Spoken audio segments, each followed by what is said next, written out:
So, woke as a term is considered cringe. People do not like it, and even the left, after a while, stopped using it. They switched it out for based or whatever people are saying these days. But I find the history of the term quite interesting because it's not exactly a one-to-one of how we use the term now.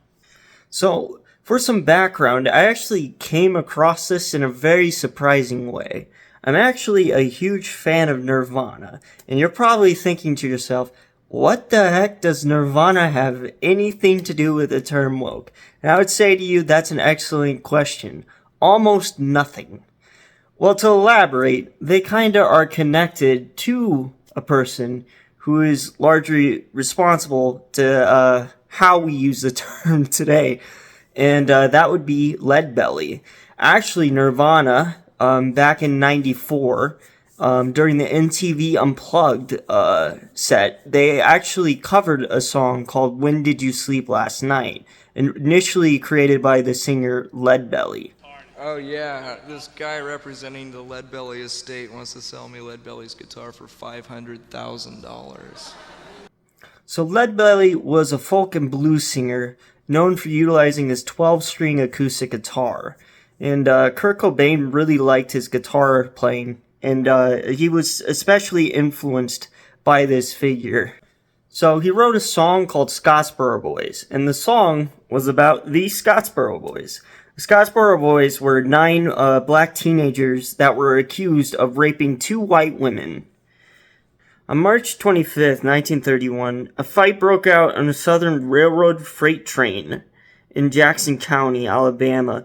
Police arrested 9 black youths ranging from 13 to 19 years old. They were initially arrested on minor charges, but when the police began to question 2 white women that were on the scene, they both accused the boys of raping them while on board the train. So the 9 teenagers were transferred to the local county seat, Scottsboro, to await trial. Only 4 of them had known each other before their arrest.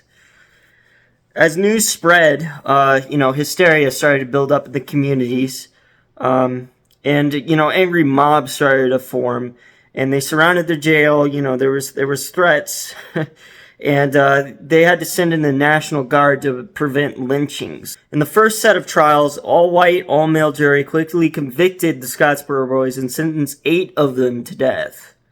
The trial of the youngest, 13-year-old Leroy Wright, ended in a hung jury when one juror favored life imprisonment rather than death.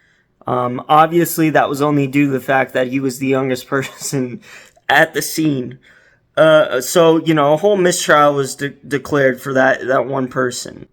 At this point, the International Labor Defense, the legal wing of the American Communist Party, that's crazy, took on the boys' case, saying it was potential to galvanize public opinion against racism. That June, the court granted the boys a stay of execution pending on appeal to the Alabama Supreme Court. So this goes on and on and on.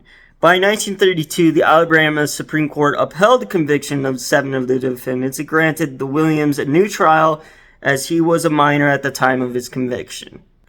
In November 1932, the U.S. Supreme Court ruled in Powell v. Alabama that the Scottsboro defendants had been denied the right to counsel, which violated the right of due process under the 14th Amendment. So, the Supreme Court overturned the Alabama verdict, setting an important legal precedent for enforcing the right of black Americans.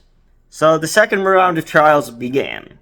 One of the witnesses that claimed that she was raped by them recanted the statement, just completely went back on it, said they didn't do that at all, period.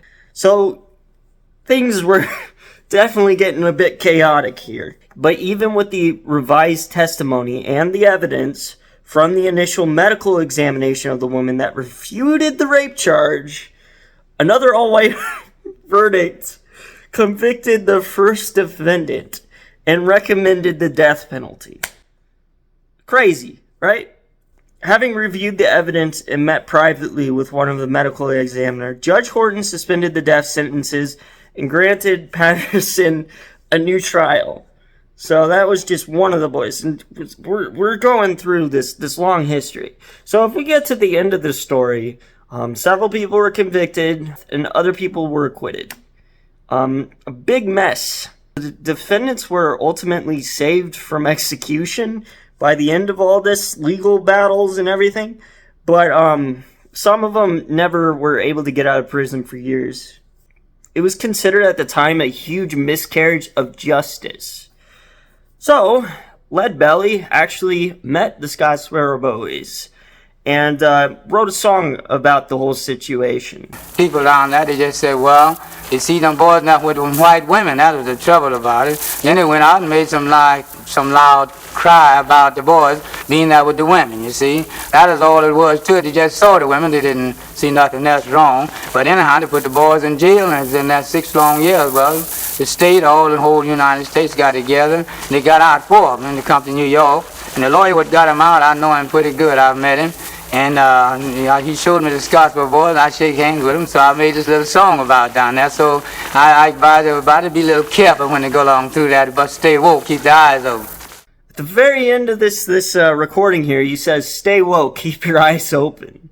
And you know, that was referring to essentially the legal system and essentially white society at the time looking to undermine the lives of black people and to take away their rights. So, you know, be aware, stay woke, stay mentally present. So, how did it become popularized in modern English? We need to also consider, before I switch the topic, that the term woke or awaken was actually quite popular amongst the black community in the 1930s. So this whole concept of the term woke, it actually was a term that existed long before, you know, the 2010s. So the first time that many people heard the term woke actually in its current form was during the Black Lives Matter movement. So in 2014, the shooting of Michael Brown occurred. And from there, it started to gain traction, the whole concept of woke, or stay woke, so to speak. So this idea is kind of the launching point of how we got the modern term of woke.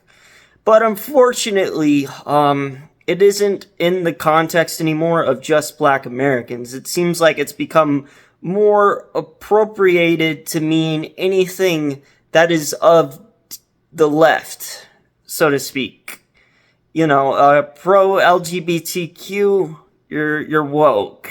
You believe that they should teach pronouns in schools, you're woke. So it's no longer something that is in reference of injustices to black Americans, as it was, which was quite common, obviously, we can say, in the 1930s and so on during the Jim Crow era. It's just kind of taken on a new meaning where at one point this sounded really cool. This concept is stay woke, keep your eyes open. To what we have now, that's woke. You know, it's just not the same anymore. Not the same ring, not the same flavor, not quite as interesting. But with that, I'll leave you guys with this. Stay woke, be conscious, and stay safe out there.